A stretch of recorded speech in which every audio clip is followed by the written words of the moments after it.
It's a whole different issue in China now that they've sort of curbed their own infections. Is all about limiting imported coronavirus cases. Right. As the number of cases slows pretty dramatically in China, authorities are really shifting their attention to stopping this virus from being re-imported back into the country. So Beijing is taking a major move. Coronavirus cases.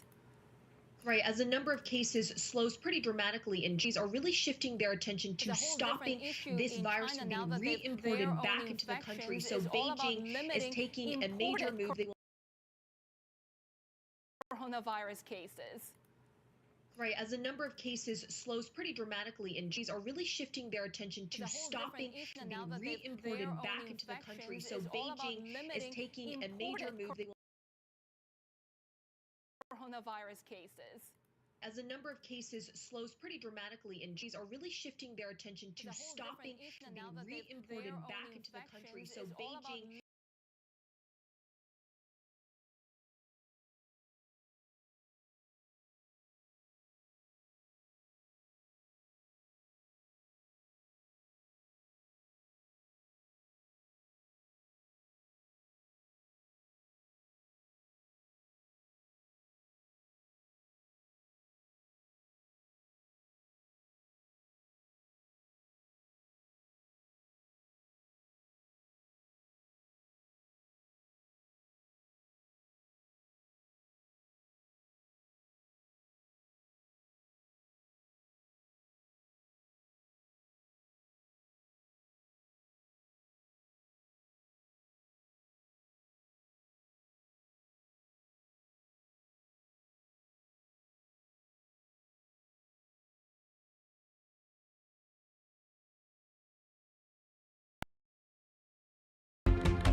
It sounds like the 1950s, but it happened last month in El Salvador. Forces in riot gear barged into the legislature with the president, who warned lawmakers to approve his supplemental security budget. The president, Nayib Bukele, age 38, who took office in June, had been hailed as one of the most promising leaders in the developing world. Don't send more aid, he said. Invest to create jobs and beat back emigration and gang violence. He's pushed for the creation of a tourist mecca called Surf City and overseen a $22 million renovation of the capital's Central Park. He's brought homicides to a 40-year low and built good relations with Washington. But now people are worried. They're waiting to see whether the young leader in a hurry just overstepped and learned a lesson or showed his true nature. This is Ethan Bronner with Bloomberg News.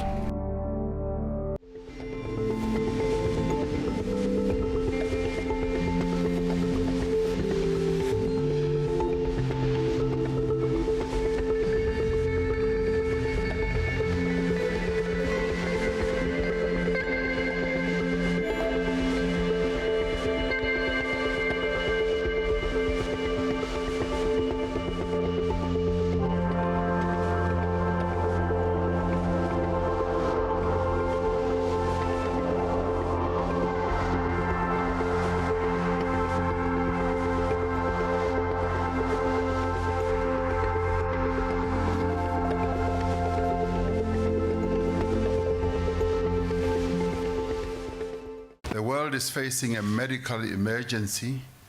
As of now, South Africa has 61 confirmed cases of people infected with the virus. This situation calls for an extraordinary response. There can be no half measures. Cabinet has decided on the following measures. Firstly, to limit contact between persons who may be infected and South African citizens. We're imposing a travel ban on foreign nationals from high-risk countries such as Italy, Iran, South Korea, Spain, Germany, the United States, the United Kingdom, and China as from 18th March 2020. It is true that we are facing a grave emergency. But if we act together, if we act now, and if we act decisively, I am sure we will overcome it. We have never been defeated by anything, event, when we are united. Thank you, colleagues, and thank you, President. Today, we reduced the target range for our policy interest rate by 1 percentage point, bringing it close to zero, and said that we expect to maintain the rate at this level until we're confident that the economy has weathered recent events and is on track to achieve our maximum employment and price stability goals. The actions we have announced today will help American families and businesses, and indeed our entire economy, weather this difficult period, and will foster a more vigorous return to normal once the disruptions from the coronavirus abate.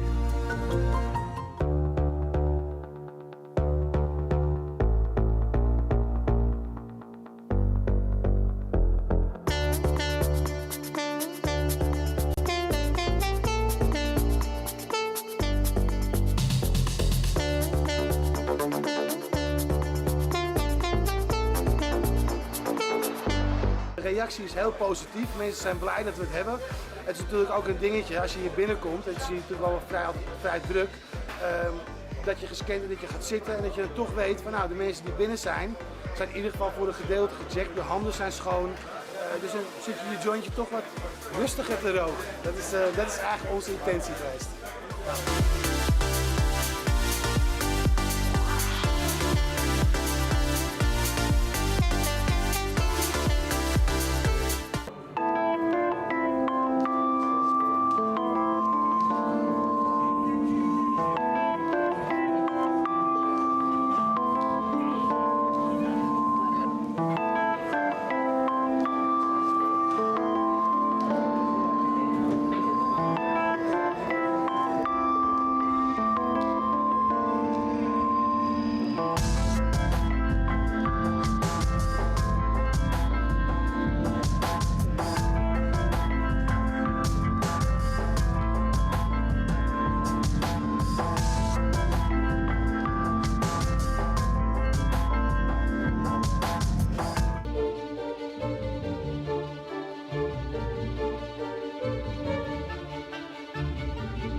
servers. Keep going to it.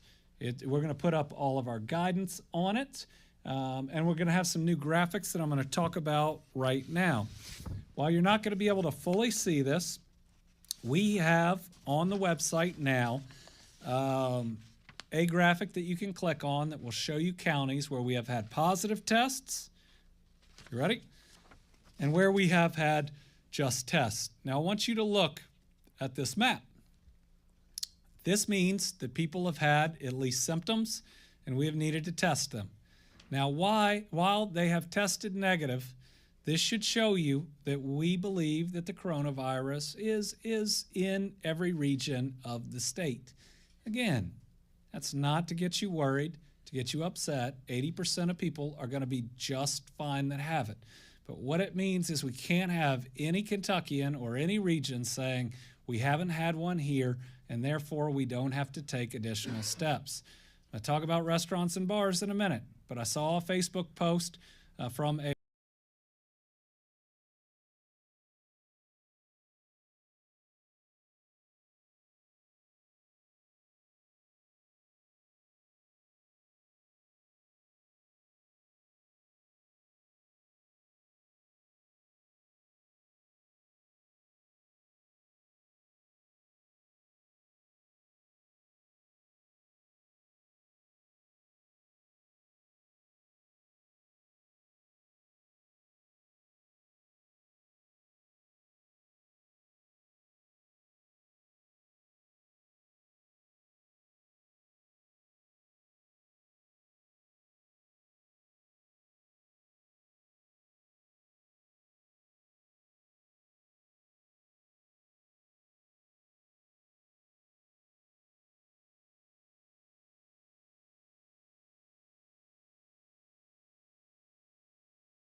said, this is something we can do to help you. The advice I would give to women in business, ignore the things such as prejudice or discrimination, because if you give life to it, it will grow. If you ignore it and just continue with what you want to do, what you want to achieve, then it can't be an obstacle.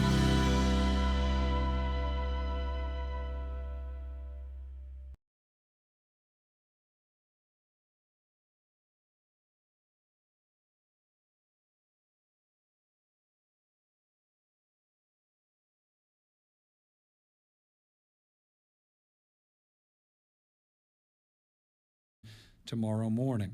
Thank you to everybody that has been doing that. We need everybody to do that. We suspended out-of-state travel for state employees. We encouraged all business to allow employees to work from home, as many as possible. We are cutting our in-person workforce in state government by at least 50%. We're going to continue to work on that number. We have recommended the closure of senior centers to help stop spreading the virus. We're working to make sure everybody still has meals. We have the Kentucky Employers Mutual Insurance providing wage replacement benefits for first responders and medical personnel who have been quarantined in battling the coronavirus. And in all of these things we do, you're going to see, even when we have to take tough steps, there's going to be some exceptions for those working in the healthcare industry. We need them. We're going to make those exceptions because they are our frontline workers and will be the heroes that help us address this.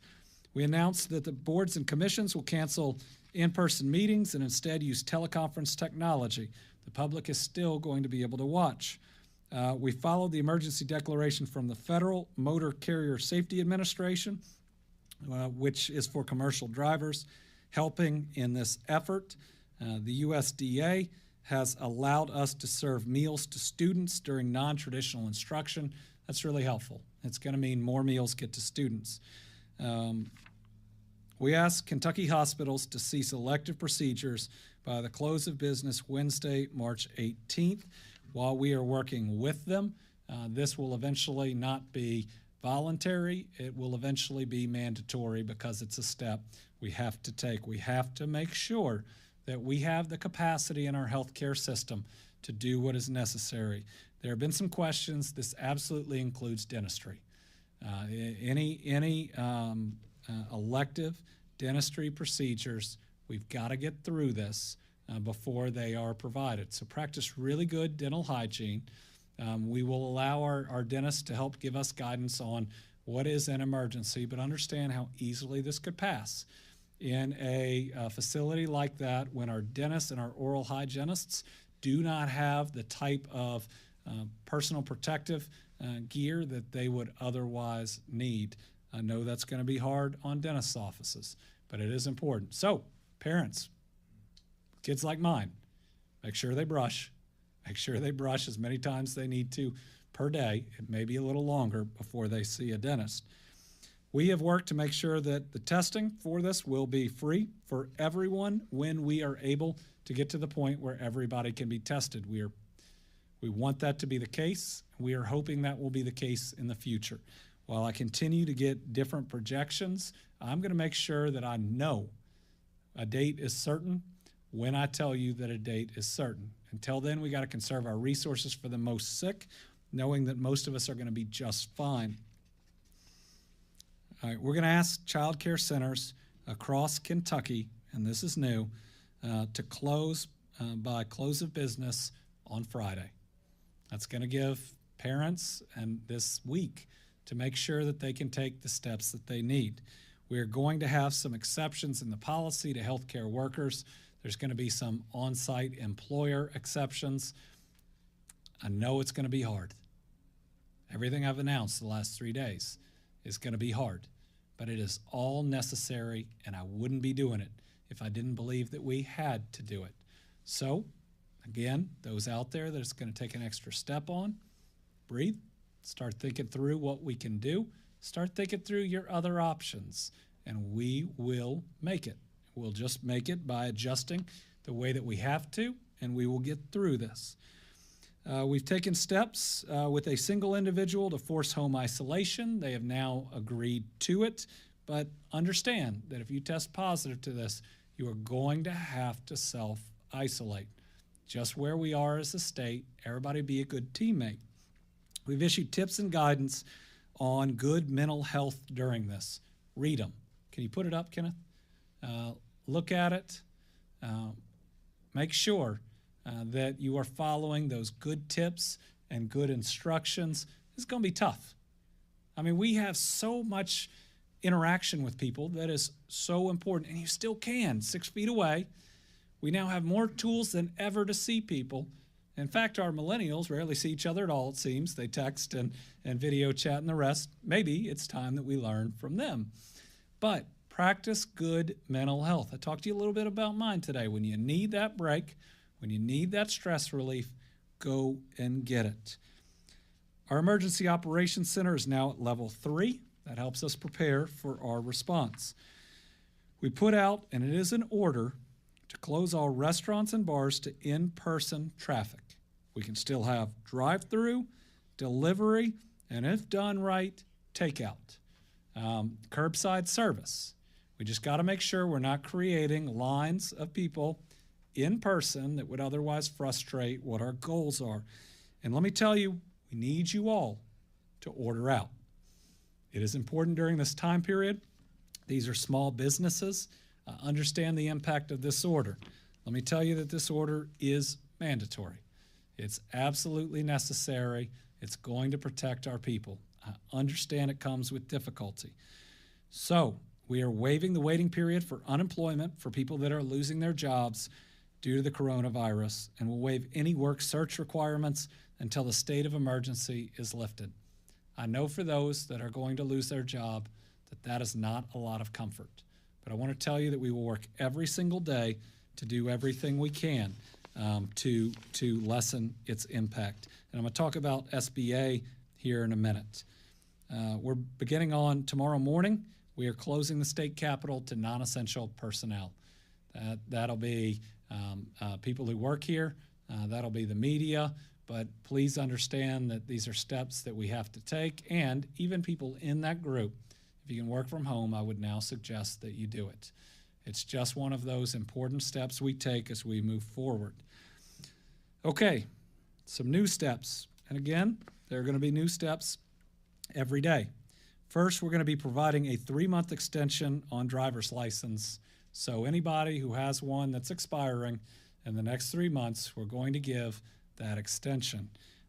We do not want in-person traffic coming in to those facilities. We are going to, by 5 p.m. tomorrow, close government around the state to in-person services. We are going to pass whatever emergency regulations or the rest that we need to make sure people can get the services that they need. But we have to model the type of behavior that we want to see from other people. We have applied for an SBA economic injury disaster loan declaration. And this is to help, especially with some of the steps we're taking. The U.S. Small Business Association is offering designated states and territories low-interest federal disaster loans for working capital to small businesses suffering from substantial economic injury as a result of the coronavirus. We have sent our request directly to the SBA, which allows small business and private nonprofit organizations to seek loans from the SBA to help alleviate economic injury caused by the coronavirus. So please know that we are taking all of those steps. All right, here's another big one. With the recommendation from our Secretary of State, who I'm going to ask to step up here now, we are postponing our primary elections by the 35 days allowed under state law. That means they will be moved to June 23rd. Again, a necessary step. We don't want people out there trying to create gatherings where the coronavirus could spread. And just think about the poll worker at your location. We cannot ask people to sit all day long at one of these centers, especially when they are some of the most vulnerable. I think this recommendation by the Secretary of State shows what I've been saying. There are no parties. There's just us against the coronavirus. I'm going to ask Secretary of State Michael Adams to come up now. Thank you, Governor. Thank you. Good afternoon. I'm Michael Adams, Kentucky Secretary of State and Chief Elections Official. State law allows the governor, upon the recommendation of the Secretary of State, to change the location of an election and to delay the time an election occurs. On May 19th, we've got our statewide primary elections for the Democratic and Republican parties. We also have special elections and local option elections in various parts of the state. I made a recommendation in writing today to the governor. It's not something I've done lightly. It's something that was done with feedback from county clerks of both parties around the state, State Board of Elections staff, and others. Most of the powers the governor has in cases of emergency are his sole powers. This is a unique one that actually envisions a role also for me as the Secretary of State. It's sort of a happy coincidence, I think, that you've got a Secretary of State and a governor of differing political parties agreeing jointly that this needs to be delayed for a period of 35 days. This gets a couple of things. Number one, it buys us time. Obviously, the hope is that by June 23rd, the worst will be over and we'll be able to have an election that's as normal as possible.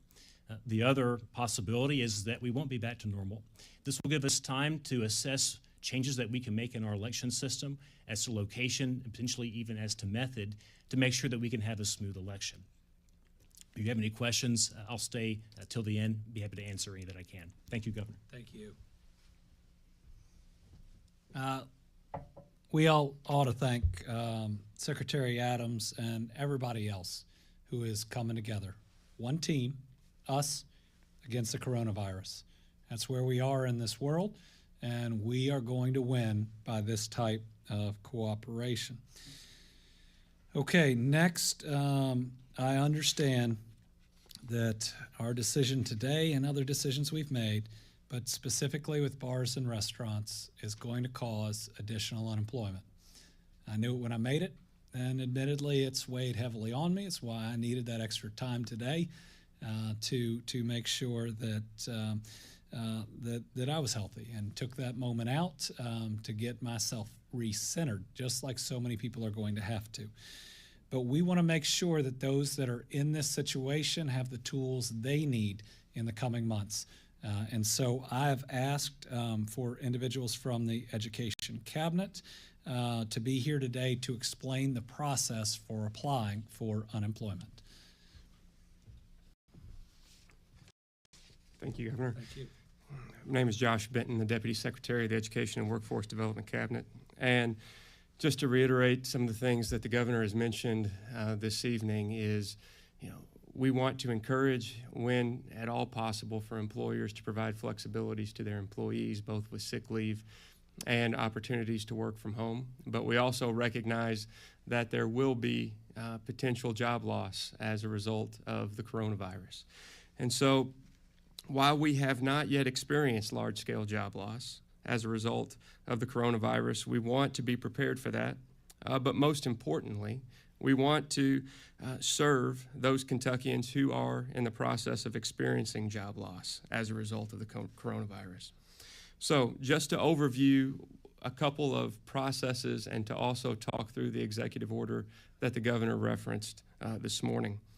The Education and Workforce Development Cabinet will provide unemployment insurance benefits for individuals experiencing job loss and medical quarantine associated with COVID-19. So this means two really different scenarios. One is if someone experiences quarantine and during that process has separation of employment, we will be able to provide unemployment insurance to those individuals. Additionally, if there are fluctuations in the economy that cause employers to lay individuals off, we are going to view both of these situations as temporary job loss situations. So individuals will not have to perform that work search that the Governor referenced earlier. They will either when their time of quarantine ends or when their employer calls them back to work, they will remain on unemployment insurance until those times have come. We worked with the U.S. Department of Labor to secure this flexibility so that in either one of those scenarios, we can be the most accommodating and most supportive to those Kentuckians who are experiencing job loss in either one of those scenarios. Today's executive order is something I also want to address that talks about waiving the 7-day wait period. So typically, we process unemployment insurance benefits much like companies process payroll every 2 weeks. So when someone loses their job as no fault of their own, they can apply or file for unemployment insurance. Under Kentucky law and guidance from the federal government, we have a 1-week waiting period. And during that time, we assess and do due diligence on that claim, and then determine that person to be eligible for benefits. After that 7-day period has ended, then they can request payment on benefits. As the current law stands, they cannot receive benefits for that waiting period. So the executive order today allows individuals who are claiming benefits to do 2 things at the same time. When they experience job loss, they can file for unemployment insurance and request benefits, so that first unemployment insurance benefit is for a full 2-week period. After the initial claim, they will have what's the traditional 26 weeks of unemployment insurance, and again, they can remain unemployed until their quarantine has ended, or until their employer calls them back to work. Should also say this is somewhat of a fluid situation. We are hopeful that Congress passes 2-week medical leave as a result of quarantine, but until that happens, we want to make sure that individuals experiencing quarantine and job loss are able to have cash flow during that time. To just prepare for this demand, we've taken some immediate actions. We're increasing staff on our unemployment insurance call center line so that we can provide quality service to individuals experiencing job loss. We have dedicated additional staff also to reviewing and adjudicating claims, so that when these are filed, that we can review them in an expedient amount of time. We're enhancing online security as of March 10th to make sure that we can weed out any fraud attempts on the system. And we also, to increase accessibility, earlier this month, chat feature, where individuals can receive assistance to unemployment insurance on the computer in the form of a chat function. To date, we're averaging about 250 people a day through that chat option. So for individuals,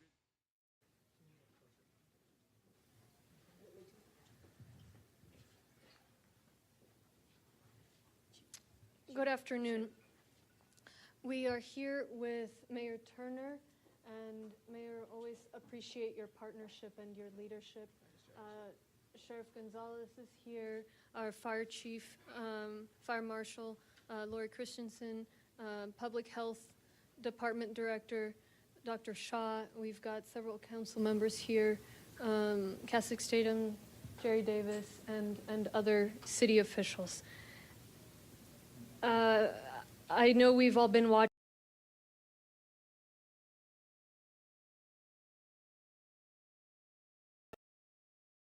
the news, the updates from other jurisdictions, from the from the government, the federal government, from the CDC, the president.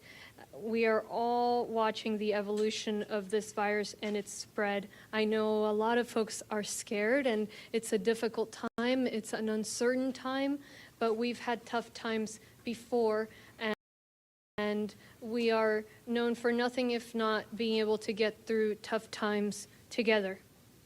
As an update, our Emergency Operations Center here at TransStar is now activated to level 1, the highest level of activation, highest level of readiness to ensure that we can respond to this crisis. We have 8 cases right now in Harris County, several across the region, and we continue to update those numbers as they come in. The reality is we're at a pivotal point right now. The decisions we make, the decisions you make to go out in groups or to stay home will very much determine whether people live or die. Whether we flatten the curve sufficiently to allow our healthcare workers to address an influx of cases, or whether our healthcare system and thereby our community at large are overwhelmed. Simply put, the decisions all of us, including our healthy residents, make could affect whether somebody lives or dies. Yesterday, the CDC announced that any gatherings of more than 50 people should be canceled. We heard from different jurisdictions with varying degrees of regulations. This morning, the president announced gatherings of 10 people, then the CDC said 10 people as well. Fundamentally, what we're seeing is sharper and sharper recommendations. We issued recommendations last week, but we saw too many people still doing things in crowds when they didn't need to. I saw folks on social media. I saw folks in person. All of us are working to issue stronger, more aggressive policies because the reality is that the situation is becoming more and more serious. But we're at a turning point. We can address this. We can make a difference right now, and that's what we're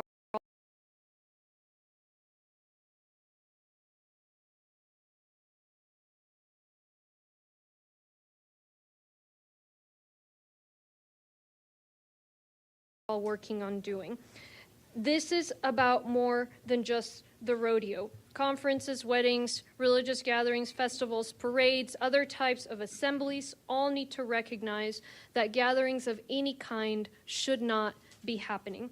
And so we've worked with Mayor Turner, and he and I are united on requirements for our community, recommendations and requirements.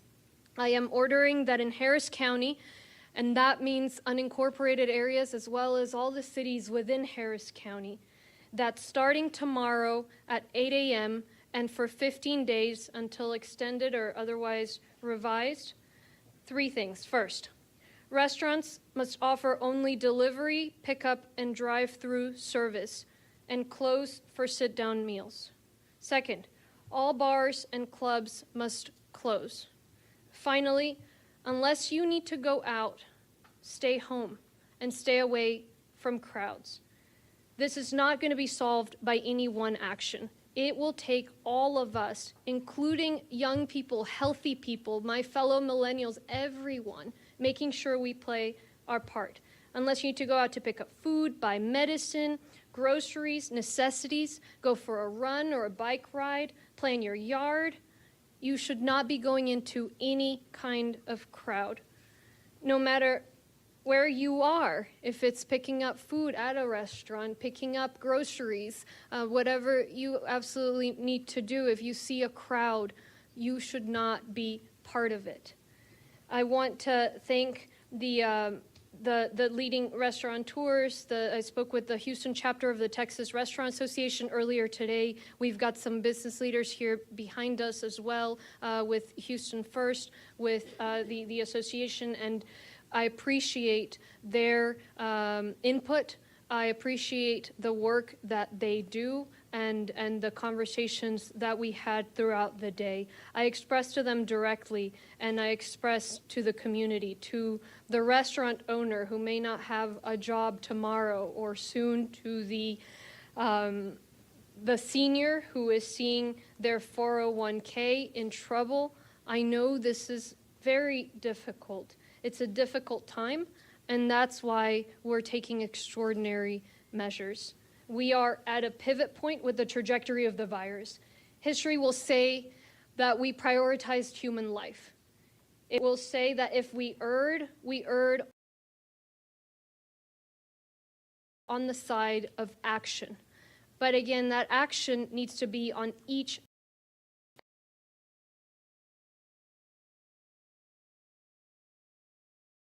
and every member of the community. It can't just be your government. So I encourage our residents to support these businesses by continuing to order from them. We thank everyone in the community for your cooperation, and we want everyone to recognize that this doesn't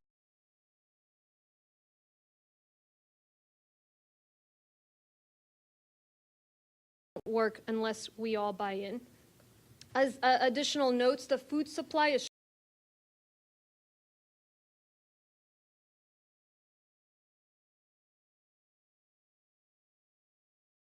strong, as Mayor Turner pointed out earlier today with the different grocery store leaders. Grocery stores are not only open, they're hiring. They are adjusting hours.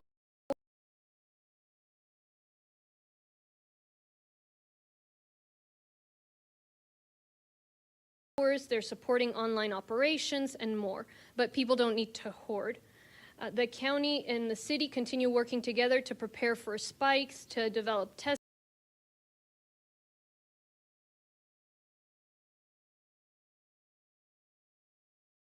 We continue to provide essential services, and the county is not shutting down.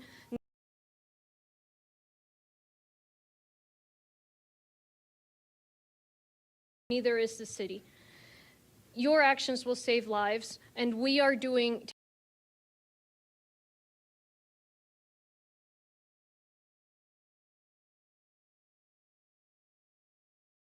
taking additional steps to also support the broader impacts of these measures.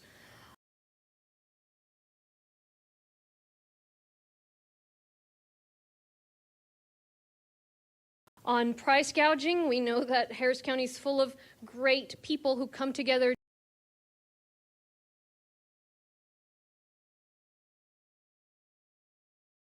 during times of disaster like these, but there are also some who take advantage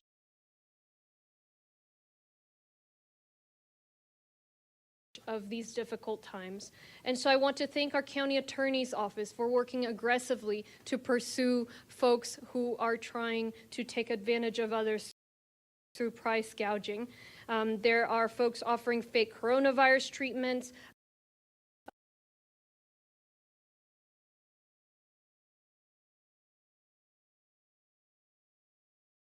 fraudulent tests, exorbitantly priced hand sanitizer, all of those.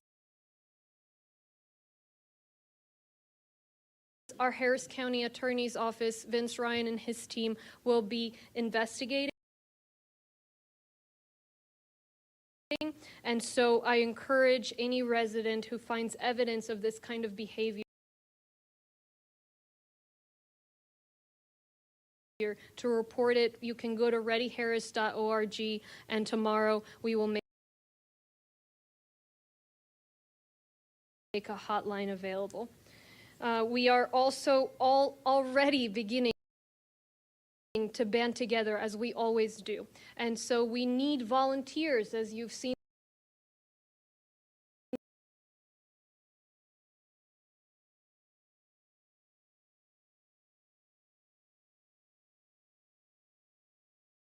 The food bank needs volunteers as it provides food to children who are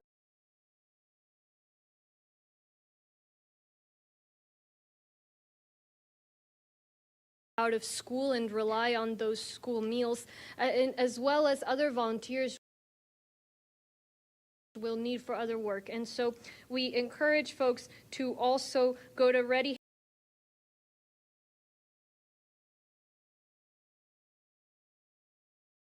readyharris.org, where you'll find the link to Volunteer Houston. And so we're leveraging the platform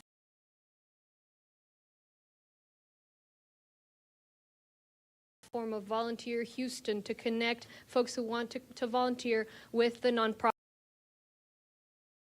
in the community who need volunteers, and we're all coordinating on that. CenterPoint has agreed to provide flexibility with making natural gas payments, and so I want to thank CenterPoint for that. I am also very appreciative of the mayor's step to postpone any water shutoffs until after this time. And so I am sending a letter to the municipal utility districts